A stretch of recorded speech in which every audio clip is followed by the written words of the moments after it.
Hello everyone and welcome to Club Deck Corner. I am your host Scott Carney, and first off I'd like to start with an apology for the lack of content after the Hibs game. The weekend I was moving house and things as usual did not go to plan when moving house, so I was literally rushed off my feet and I didn't even get a chance to watch the match, unfortunately. Second of all, I'd like to thank Ali and Scotia for taking the reins for Club Deck Corner last week, as again I was far too busy to participate. The lads did a stellar job and I was like a proud Rangers da when I got a chance to listen back to the pod, so thank you very much to the both of them for that. And last but no means least, the last thing I just want to say just before we get into it, is thank you to all the listeners and the kind messages for me moving house, and for sticking with us kind of during my Flint. Staunch points all round for that one, so we appreciate it. Thank you very much. So let's get into it. Joining me is the backbone of Club at 22, one of the two that hold it together when I'm busy laying floors and fitting washing machines. Half of the best duo since the two Geordie lads that are always on a Saturday night TV. It is Ali Pearson. Ali, how's it going, mate?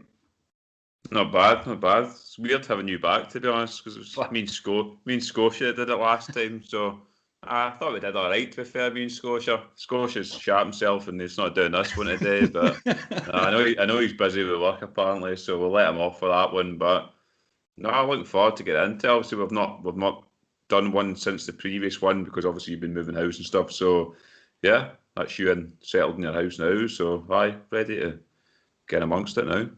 Ready to get back to it, mate. I'm a bit like Bambi on ice, mate. I just said to you before we started recording, I was like, God, I'm nervous again about recording a podcast. It feels like a long time ago, mate. As you say, things have been hectic for me. We've just moved in, it's to a new build, and there's different snags and all that. You know the script, mate. You've bought a new build as well, and just things just got out of control, really. It was just, I realised days were just kind of flashing past me. I've been off all week and I'm still not finished. I haven't had to do. But anyway, people aren't here to listen to my life story, mate. But we are back. We're going to be back to the usual stuff. So we're obviously here to really preview the Old Firm game coming up, but we will touch on the Hibs game just due to the fact that we didn't do a post-match on it. And we'll just obviously discuss some Rangers news. So just quickly, we'll touch on the Hibs game. Rangers beat Hibs by 2-1 at Ibrox last weekend. Goals from Joe Aribo and Ryan Kent. Ali, I spoke to you yesterday about the game. As I say, I have only had a chance to sit down and watch the highlights. I've not watched the full one back, but it's fair to say that this one won't live long in the memory for you. No, I think you were lucky you didn't get to watch this game, to be fair. I was speaking to Scotia during the game. It was a bit of a non-event. It had the feel of a game that had nothing really to play. I know we're going in the unbeaten run and stuff, and Hibs are going for third. Hibs had a go at us, which they always have this season. I quite like the way Hibs play. I don't like their club, but I like the way they play football. But I just thought, we've not been playing great, Rangers, but we're winning. We're still winning, which is that's all you want. And I can understand the Rangers players kind of playing in second gear, if you like, to be honest. And that's what it felt like with the Hibs game. A couple of good goals for Rangers, but it just Hibs were unlucky not to come out that game with a point, to be honest. They probably deserved slightly more. Hibs. They targeted Barisic down the left-hand side all the time with the boy Boyle with his pace. I will come on to the Celtic game. I don't know if Forrest is fit for it, but I would assume they'll target that side, which was interesting because you've got Patterson, who's a young lad on the right-hand side for Rangers, and Hibs had a boy Doig hang up against him, who's an up-and-coming player. They didn't target that side, and Patterson had the beating of that dog the whole game, so they targeted Barisic, and it was, me and Scotia said, it was probably the worst game we've seen Borna Barisic defensively in a Rangers shirt in a long time. I don't know what it was wrong with him. Obviously, we'll come on to what he was saying today. So hopefully he's got the battle fever on now. But I think it was just one of the games where not much to play for. It was a bit of a training. It had a bit of a pre-season friendly about it, to be honest, the way it was. And I think that's what it'll be till the end of the season with the league games. Maybe exception the Celtic game in the league in Aberdeen because we'll get the trophy that day. But this is what it is. And like you say, it's 3 points, unbeaten. Aye, move on. Yeah, I think so, mate. Even from the highlights, you could see Hibs had a few decent chances. There's no doubt about it. They really did have a few good chances. Scored a good goal as well. The finish from Joe Aribo was brilliant, and so was the finish from Ryan Kent, to be fair. They were really good goals. But yeah, from the highlights, you could see you can probably can get from it as well. Rangers were just that kind of flat tempo, Yeah. not really the free flowing best that we are. But again, it's to be expected. I don't want to be too critical because it's 3 points and we're still unbeaten. The invincible season is still on.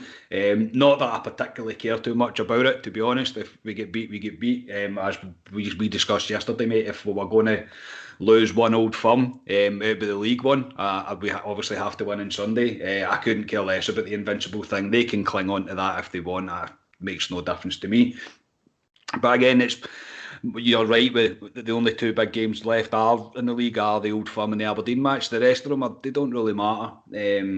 Obviously, from the highlights, you couldn't really see what you'd mentioned about Borna. You couldn't really see the kind of struggle that he had, obviously, throughout the game. I think the highlights thing was only 6 minutes or something. So apologies. I've got a lack of staunch points for that. I've genuinely not had a chance to sit down and watch the full game back.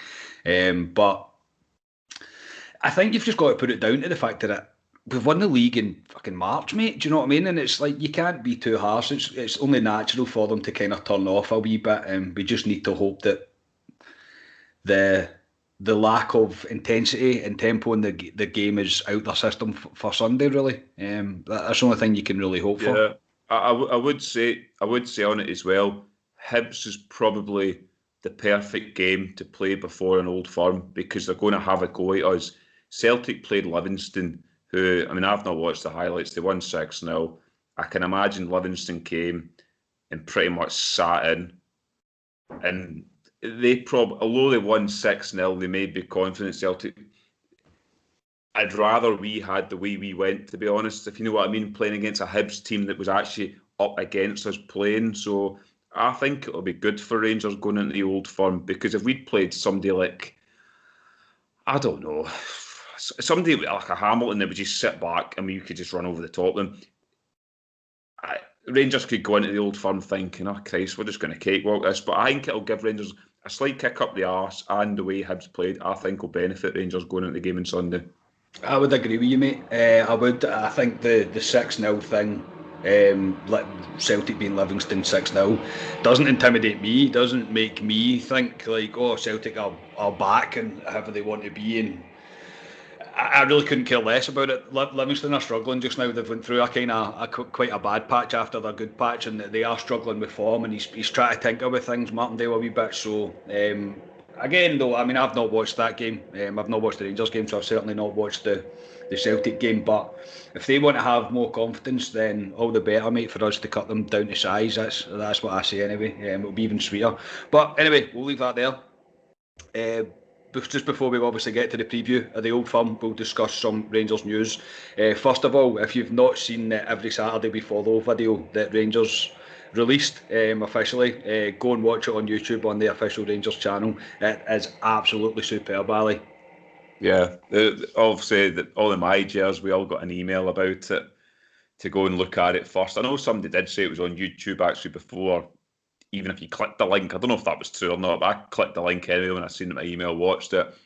It was brilliant. I'd love to know who actually sang it. I know we discussed coming on to this, the guy, I think he produced it, but I'd love to know who sang the actual one. But it was really good. It'd be good if whoever sang that could come for the first game in a full packed Hibs, if we could, for say Flag Day next season, sing that song or something like that. I think that'd be brilliant. It got the battle fever going for Sunday, to be honest. It got me going, and I think they've dropped that, Rangers, as well, because I think season 6 renewals are very close as well. So it's to give us a wee... they know what they're doing, Rangers, to be fair, with these things. So my money's sitting ready to give them for next year again. So they could email me whenever. Yeah, well, as I say, obviously, I've mentioned that a million times. I've moved house, mate. I'm thinking about renting out a room so I can pay for my season ticket, to be honest. But no, I'm the same, mate.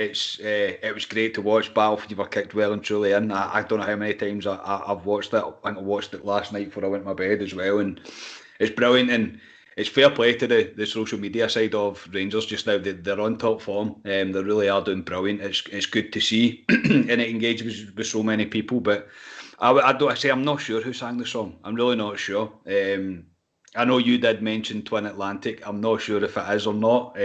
But the Blue Noses, though, I think Twin Atlantic, isn't they? Yeah, one of them is. Yeah, obviously Ian, that we know, our pal, he's friends with him. One of them, I think, is a Rangers fan, but I don't know if they would put their name to it. That's what I said. Probably not. I probably won't even So, admit to it, mate. Yeah, probably won't admit to it because all the moon howlers will start buying their music or whatever. But it is absolute class. It really is. So go check it out. Absolutely brilliant from Rangers. So from a high to a low, and unfortunately, there's only one thing really. But one major thing we have to discuss. UEFA completed the review of the racial abuse that Cadella from Slavia Prague directed towards Glen Kamara. Awarded Cadella a 10-match ban, but also handed out a 3-match ban to Kamara. Rangers released a statement following the decision from UEFA, and I will read it to you now. So, Rangers notes the disciplinary decision relating to our fixture v Slavia Prague, Ibrox on 18th of March. We welcome the suspension imposed on Cadella. This not only vindicates Glen Kamara's evidence, but underlines the severity of the comment, given the number of games which have been imposed by UEFA. Nevertheless, we believe the sanctions imposed on our two players, Glen Kamara and Kemar Roofe, are severe. We have written to UEFA seeking clarification and writing on the basis that we intend to appeal the suspension on both of the players. We will make no further comment on this matter. Now, Ali, before I have Massey on it, I'll come to you first. But what is your initial kind of thoughts on the bans and UEFA's handling, really, of this whole situation? I'm not surprised, to be honest. I think we've discussed this, Christ, since it happened. To be honest, I honestly thought UEFA would. I didn't think they would do much, to be honest. We all said Cadella, to me, should have been banned from football, either indefinitely. I know he's 34, Cadella. I think either indefinitely or a 2-year ban, something. I mean, you see these guys that, remember Rio Ferdinand and a few of them that had that. They went and it was to do with, was it drugs or something in terms of, and they get hit with big bans, and you see a 10-match ban.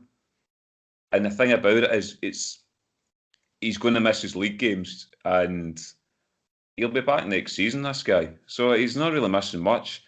And then for the cheek to give Kamara, a guy that's been racially abused, and we all know what the guy said to him. It was shocking. For him to get, what was it, 3 matches he got?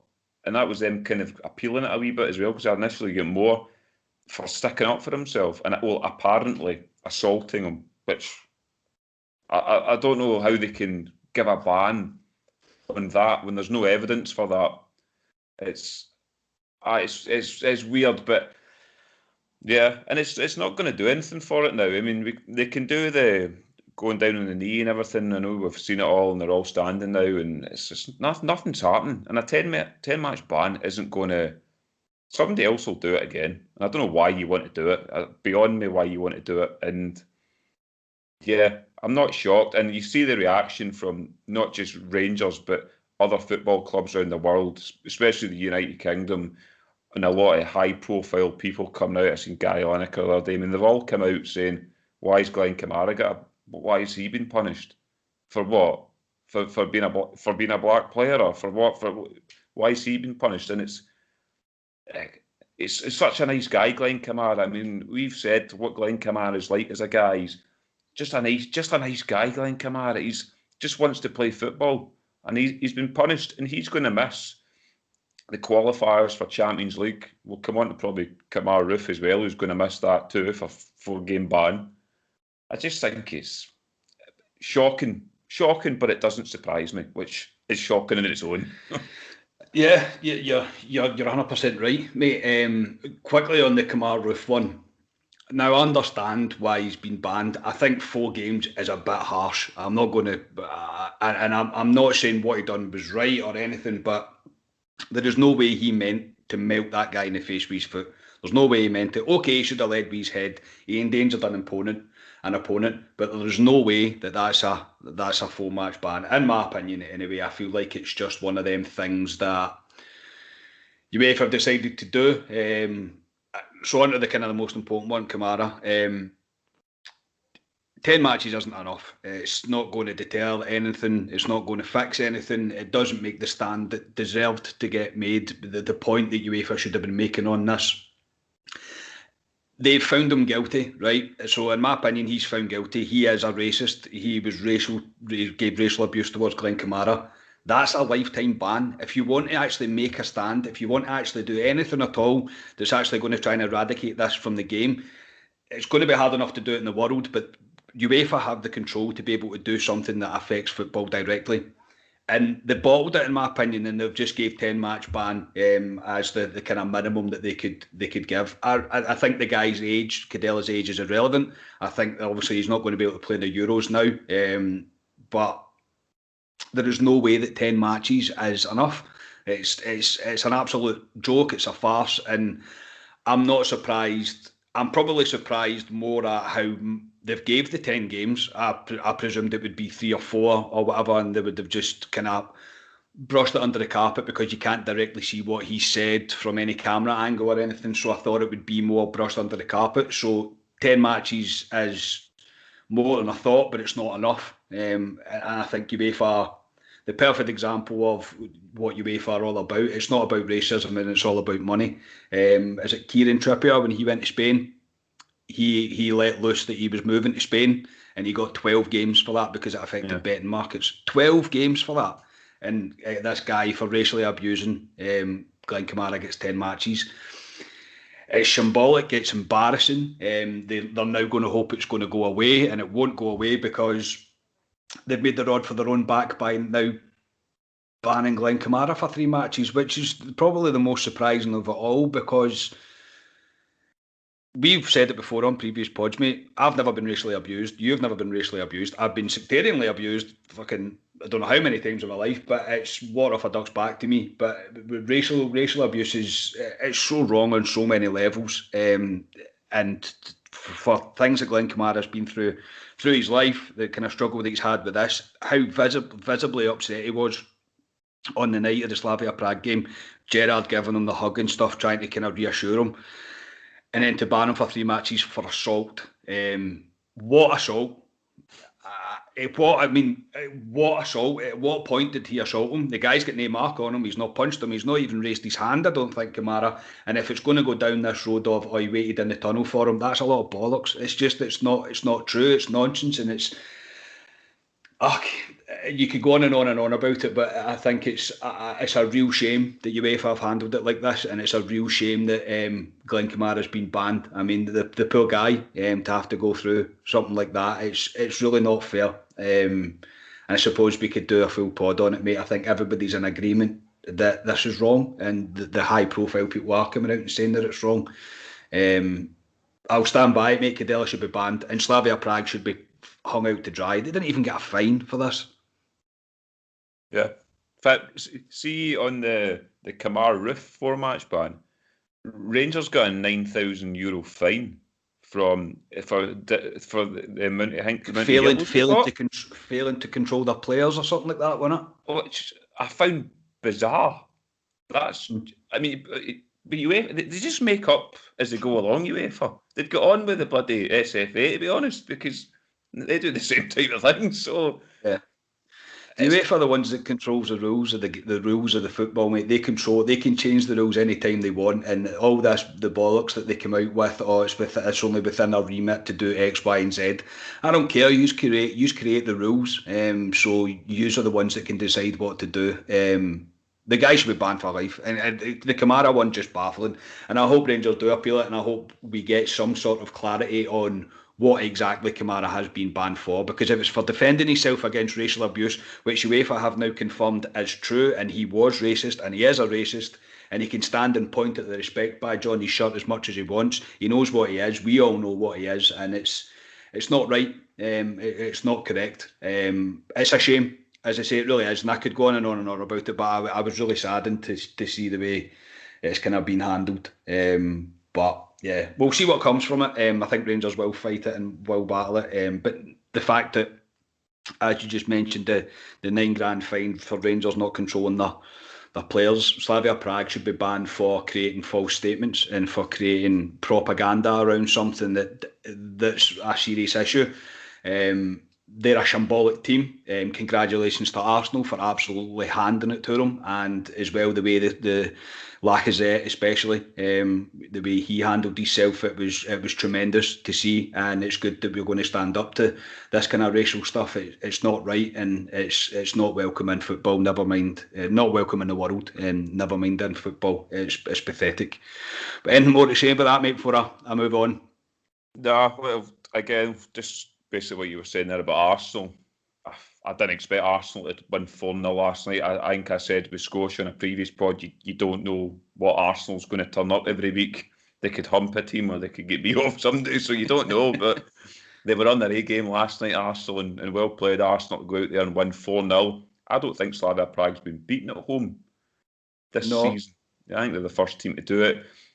And yeah, as you said, Lacazette to basically walk right up to them and take the knee right in front of them where they were all standing hugged together. I thought, no, fair play to you, fair play. And yeah, delighted they're out, Slavia Prague. I just have a feeling we'll hit them in the Champions League qualifiers. But like you said, it's a pod on its own talking about them, and I've just got a funny feeling we may face them in the Champions League qualifiers, so we'll need to talk about it all over again. Yeah, we will need to talk about it over again, and it's a shame it's still not even done, mate. To be honest, but anyway, as I say, we'll move on, mate, because we're probably, as you said, we need to speak about it again at one point, so we will move on. If you get any other news you want to speak about, mate, briefly before we move on to the next game. I'm trying to think what's come out this week. I don't think there's much really come out this week. I know that obviously the one we just discussed there, but in the song that came out, but apart from that, I don't think there's anything else that's really come out. Nothing that I can really think of. I know they've put the banners out in the front of Edmiston Drive now. Oh, it looks class. Aye, that looks brilliant. Driving past that many a time, and it's that's really, if anyone wants a good photo opportunity to go down there and get it, it looks brilliant.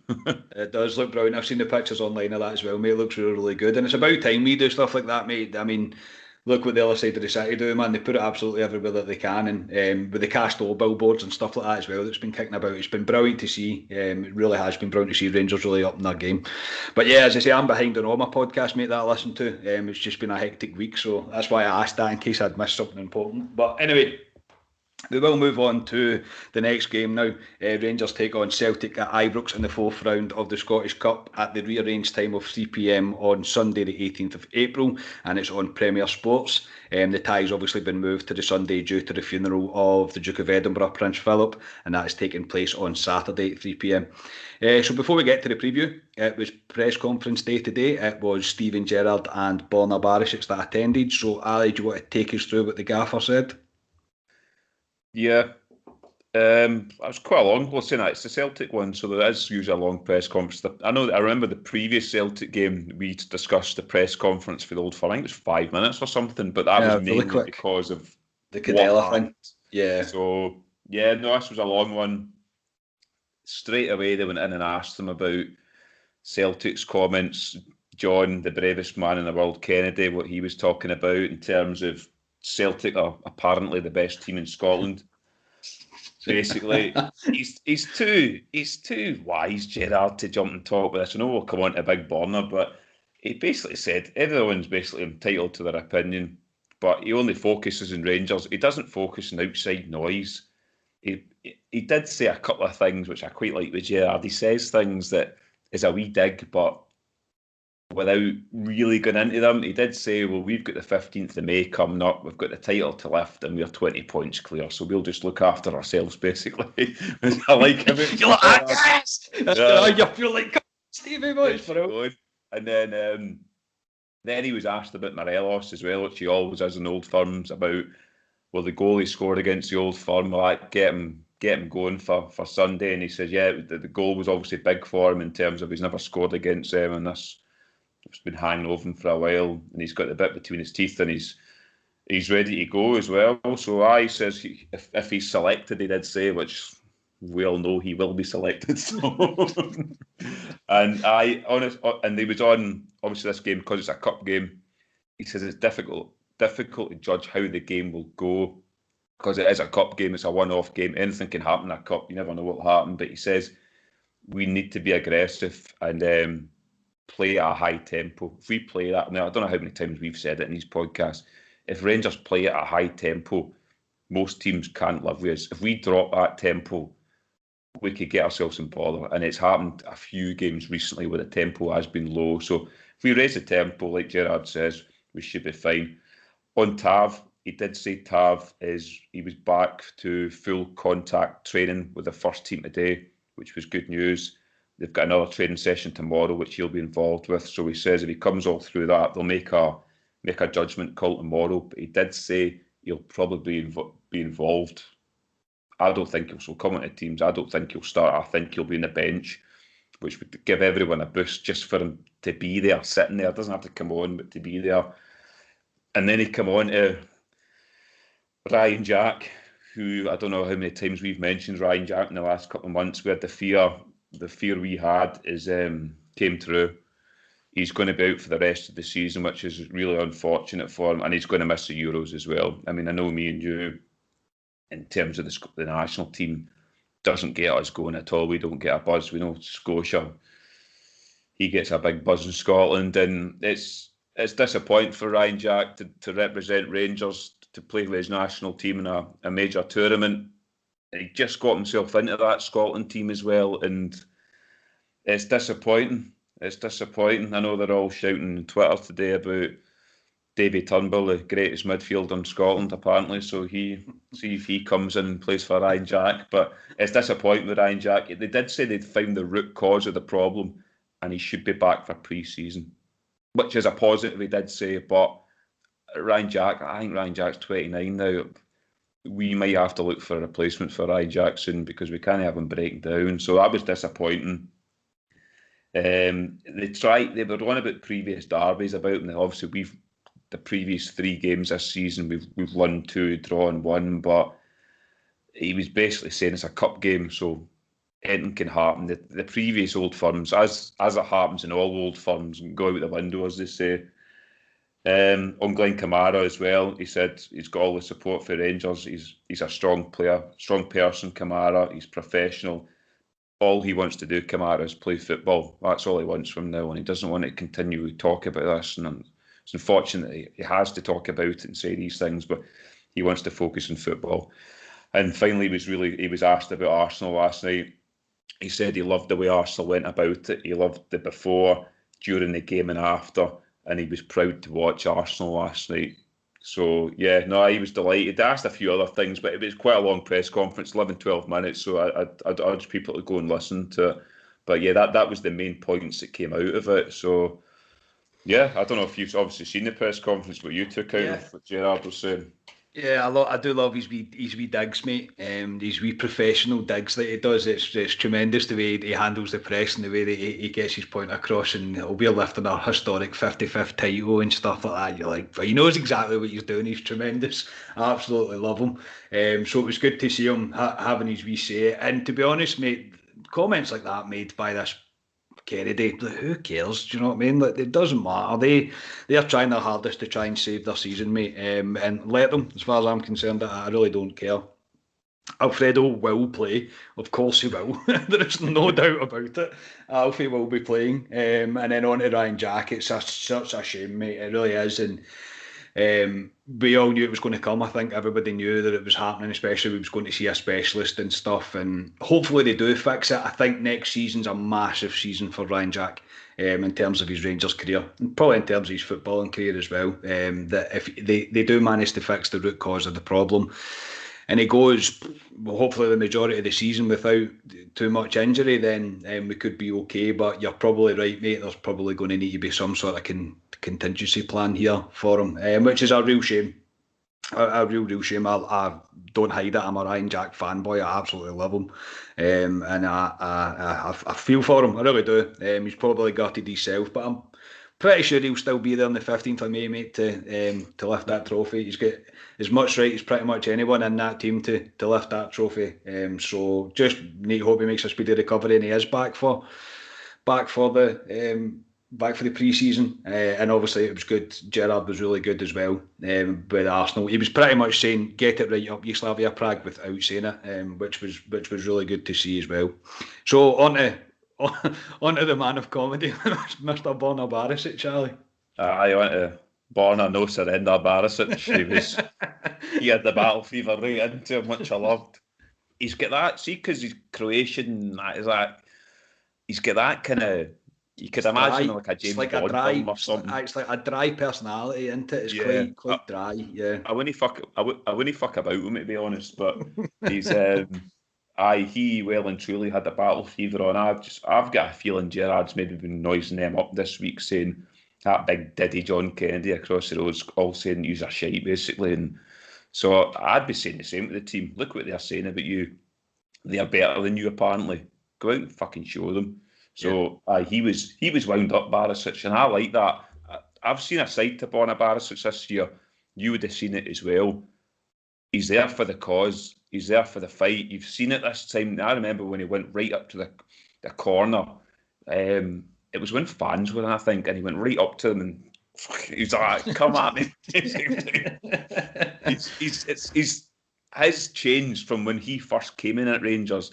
He was timid when he came in at Rangers. Remember, Gerrard had a go at him for being down on the deck at one point in one of the games, and he's completely changed his Rangers career to being one of the best left backs in Europe. And he's right up for it. I just hope he plays like that tomorrow. But into what he was saying, they were on about, obviously it's a cup game. He said he expects it to be different as it is a cup game, as a one-off. They asked him about obviously Tav's potentially back, but and Nathan Patterson filling in right back. Says he's very talented with big potential, and yeah, he's pretty sure he can handle the Old Firm. I know he did come on in the last one for the second half, so yeah, he's more than capable of coming in. And he asked about obviously pressure, is there pressure on Rangers, and he was basically no, it's just another game for Rangers. So as the cup, obviously we've not done well in the cups. If you look at Gerrard's, apart from the League Cup final we got to, but yeah, takes it another game. They obviously says on previous games, they kept asking me about this in the previous 3 games in terms of Rangers. They're undefeated, they've beat Celtic twice, and I think they were wanting him to come out and say, we're going to pump them on Sunday or something. I think that's what they were wanting, but he was saying that again, it's a cup game, it's going to be different. So yeah, and then they asked on the front 3 of Kent, Morelos and Roof in terms of having them in the team. He says obviously they're good to have in terms of the help the defence, in terms of the goals they score and stuff, but it's not about the defence or the attack, it's about the team as a whole, which you can see that as Rangers, they are one unit this season. And then they come on to John Kennedy, which is obviously real big burner up this week. And I'll be honest, I like these things that players say, and I don't like them at the same time. I like them when they say it after we've done it on the pitch rather than before, because sometimes I think it gives a team talk. Because I know John Kennedy will go into the Celtic dressing room and say, well, what I'm about to say, what he said, Barisic, but they said it about us. It's he says, she says things, but yeah, we'll need to see. But he was asked about John Kennedy's comment, and he said it's the biggest joke he's heard this year. And then he went on to say they haven't beat us, they're 20 points clear of them, so it's basically disrespectful to us. Which was, like I say, I like it and I don't like it. I do like it because it's like right into these bastards now, but it writes their team talk. Easily writes their team talk. So we'll just need to see what team of theirs comes out. And then he went further on to say, in terms of, you've heard Celtic this year in terms of the excuses, the COVID, etc. But at the end of the day, it's not as if Rangers have won this title 5 points ahead of them and we've lost 5 games. We're undefeated. They've not defeated us, and we're 20 points clear. So he says that is disrespectful. And that's pretty much what Big Borna says, but he's right up for it, Borna. I just hope he doesn't play how he played against Hibs, because if he does, fuck, we're in danger. Yeah, he definitely started banging the drum. Really, Al Borna. I like it, mate. I like the way that he is, and you're right about how he's changed. He's definitely developed into a real Ranger, really. He's bought completely into the cause. He knows what it's all about. He knows what it means to us, and he's all up for it. And his comments on John Kennedy's it's brilliant. It really is, and it just shows that this team now are not really affected by it. we are 20 points clear. We've won the league in mid-March, the earliest a team's done it in over 100 years. And it's still Sevco this, COVID that, a lot of shite, mate. It's just a lot of nonsense, and it's the last thing they have to hold on to, and it's absolute class. I love Borna, man. I think he's excellent. I really do. He's just class, man. And it is the whole dry personality thing. You don't really know how to take him, I don't think. But he is. It's absolutely brilliant. So we'll jump on to what we think are, obviously they both of them interviews are on the Rangers official YouTube channel, so you can go check them out, the press conference from today. So we'll jump on to what you think starting 11's going to be, mate. You go first. Yeah, I think we'll pick the same back line, to be honest. I've got Shagger, Patterson, yep. Goldson, Hollander, because Balogun's out to the end of the season, obviously, and Barisic. Yep.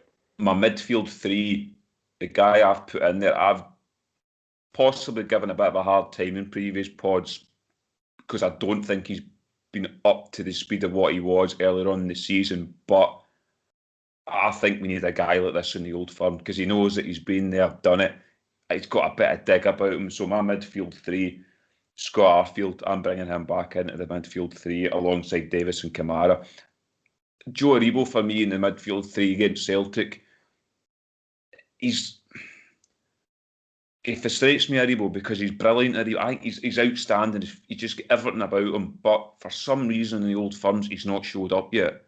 He's really not showed up. In the last game at Ibrox, he looked petrified, Aribo. Then with the 1-0 game. But as I say that, I've got my front three of Morelos, Kent, and I've put Joe Aribo up there. I think he'll go with Roof, to be honest. I just don't think Morelos... You've picked the team you want to see, not what you think you'll go with, yeah?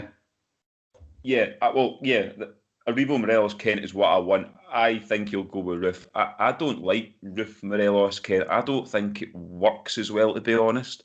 I get what Roof brings to the team, but I don't know. I think he's better playing through the middle, Roof. It's either Morelos or Roof for me. I just don't think the two of them really work. I think if you get Joe Aribo pushed further forward, with the quickness of his feet and everything, what he can do, I just think that's more dangerous.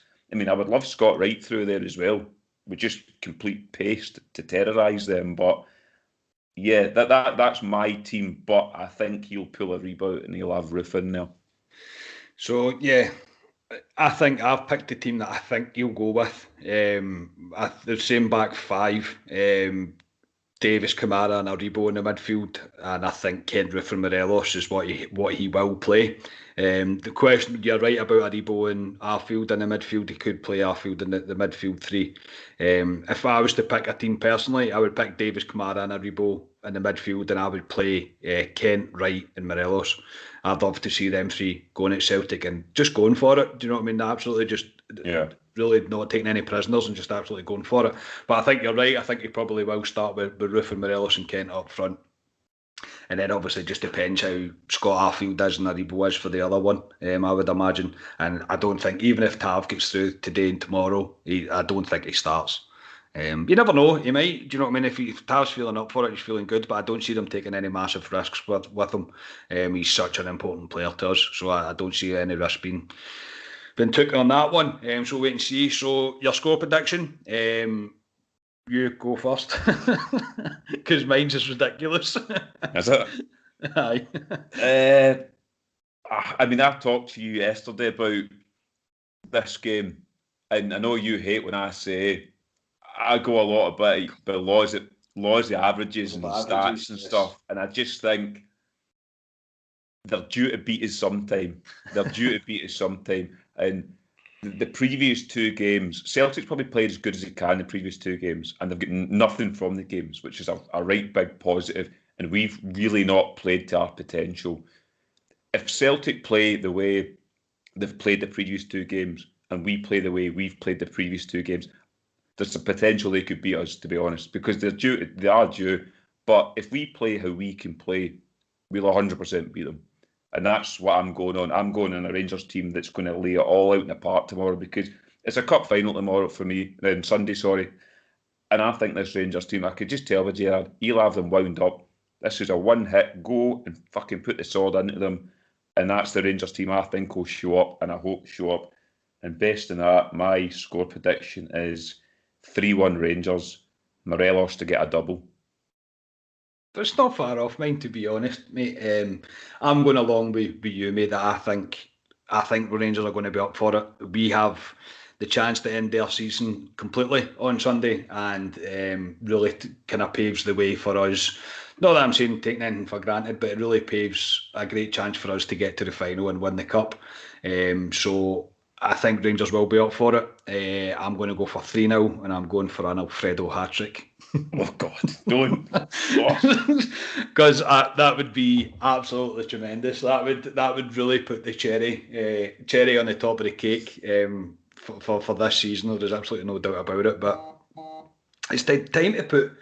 It's just time to show them and put them back to where they rightly belong. The second biggest club in this country. They know it. We know it. Kennedy's already provided Rangers with the team talk that they need. Rangers just need to go out there and make that charity act of a man eat his own words, really. Show why we're champions, show why we're the premier club in Scotland, and show why we are the people. That's really all Rangers need to do, and I think we will. I think we'll do it. I can't wait for it. I really am. I was looking forward to it because I thought it was going to be 4 p.m. on Saturday, mind you. 3 p.m. on Sunday's not the best, but yeah. So I'm looking forward to it though. So bring it on. So we went on a wee bit there, Ali. Obviously, this is the kind of first one we've done in a couple of weeks, so we'll leave it there. I thank you very much for your time, mate. Again, thank you for taking the reins last week for me in my absence, but we are back now. But thanks very much, mate. No problem. The battle fever will kick. Well, it's kicked in now after hearing Big Bonnet today, but I'll be up for it on Sunday, and let's go and put the sword into them Rangers and finish them off. Indeed, let's go and finish them off. Exactly, put them back in their place. So shameless plug time. Please subscribe to our YouTube channel, like the videos, give us a wee 5-star rating on Apple Podcasts, leave a comment and share that anywhere that you can. It really does support us and really does make a huge difference. Thank you to all for listening. Thank you for sticking with us during our wee absence there while I moved house. I really do appreciate it. And things are going well, and as I say, we are back in the normal run of things now. Everything should be back to kind of normal. So we are Club at 22, the Champions podcast. We will speak to you on Sunday after the Old Firm with a club reaction pod. Hopefully discuss a win for Rangers and put us through the next round of the Scottish Cup. So enjoy your weekend, enjoy the sunny day today, enjoy the game on Sunday, and we will speak to you on Sunday. We are the people. Cheers.